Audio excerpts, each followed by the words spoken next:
በ1976 ዓመተ ምህረት ብትኖሩ በዛ ዘመን ብትሆኑ ቤተሰቦቻችሁ አዘውትረው ትምህርታችሁን እንድትማሩ ይነግሯችሁ ነበር። በርትታችሁ ተምራችሁ ጥሩ ውጤት እንድትይዙ ይመክሯችሁ ነበር። ጠንክራችሁ በመማር ዲግሪ መያዝ እንድትችሉ ይመክሯችሁ ነበር። በንግድ ሥራ ትምህርት ቤት ውስጥ መማር የሚያስችላችሁን ውጤት እንድትይዙ ይመክሯችሁ ነበር። በንግድ ሥራ የማስተርስ ዲግሪ መስራት እንድትችሉ ይመክሯችሁ ነበር።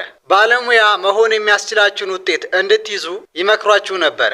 ለምሳሌ ጠበቃ መሆን የሚያስችላችሁን ውጤት እንድትይዙ ይመክሯችሁ ነበር።